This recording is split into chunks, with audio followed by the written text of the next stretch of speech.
ناممکن تمہیں لگتا ہے، ناممکن تمہیں لگتا ہے، مگر اللہ کے لیے تو ہر بات ممکن ہے۔ اللہ تو وہ بھی سن لیتا ہے جو تم زبان سے کہہ نہیں پاتے۔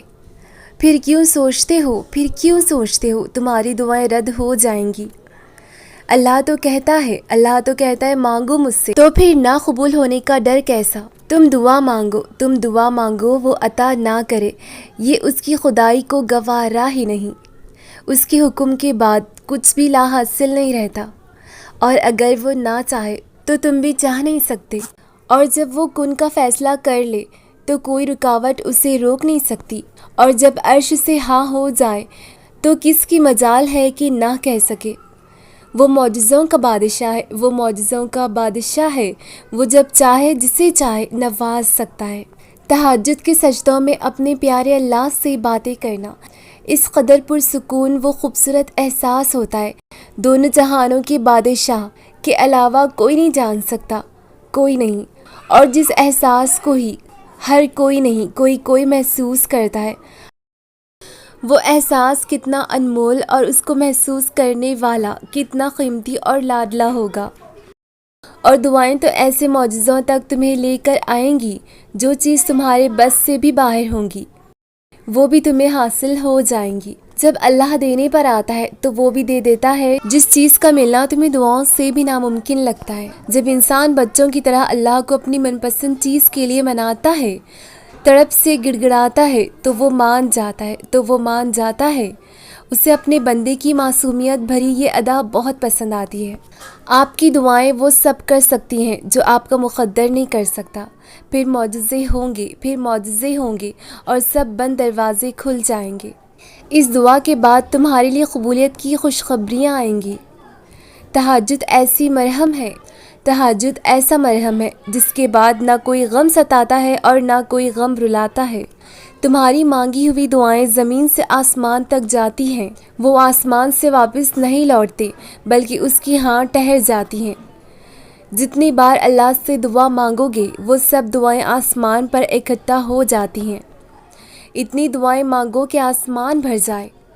ہو سکتا ہے ان سب دعاؤں کو اکٹھا کر کے تمہارے مقدر کو بدل دیا جائے، اور تمہیں ایسا مقدر عطا کیا جائے کہ تمہاری زبان شکر سے بھر جائے۔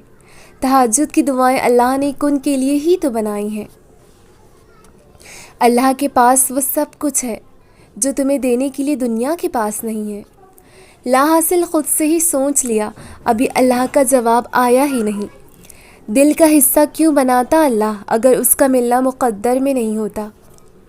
اللہ نے اگر کن نہ کہنا ہوتا تو وہ تمہیں اتنا انتظار کرواتا ہی کیوں؟ دروازے ممکن کے بند ہوئے ہیں، اللہ کے در کے نہیں۔ تمہاری رضا اگر اس کی رضا نہ ہوتی تو وہ تمہیں منانے کی توفیق دیتا ہی نہیں۔ نصیب اگر بدل نہیں سکتا تو اللہ دعائیں بناتا ہی نہیں۔ اللہ نے اگر معجزے نہ کرنا ہوتا تو وہ تمہیں یہاں تک لاتا ہی نہیں۔ تہجد پڑھنے والوں کے قصے ہی الگ ہوتے ہیں، معجزے بھی انتظار کرتے ہیں ان کی زندگی کا حصہ بننے کے لیے۔ اور جانتے ہو دعا کیا ہے؟ اپنی ہر پریشانی اللہ کے حوالے کر کے خود بے فکر ہو جانا۔ پتہ ہے صبر اتنا مشکل کیوں ہوتا ہے؟ کیونکہ اللہ نے صبر کے صلے میں کن کا معجزہ رکھا ہوتا ہے۔ اللہ تمہاری روتی ہوئی آنکھوں کو ایسا ٹھنڈا کر دے گا جیسے اس نے حضرت یعقوب کی آنکھوں کو ٹھنڈا کر دیا، اور بہت جلد تم تک کھوئی ہوئی چیز واپس لے آئے گا، جیسے اندھے کنویں سے حضرت یوسف کو نکال کر حضرت یعقوب تک لے آیا تھا۔ تم بس قبولیت کا یقین رکھو، کیا ہو سکتا ہے کیا نہیں، یہ سوچنا تمہارا کام نہیں۔ تمہارا کام صرف دعا کرنا ہے، چاہے زندگی تمہیں بے ترتیب کر کے رکھ دے، لیکن یقین رکھو اللہ تمام دعاؤں کو ترتیب دینے کا ہنر سکھا دے گا۔ دیکھنا اللہ جلد ہی ایسے وسیلے بنائے گا کہ تم حیران رہ جاؤ گے۔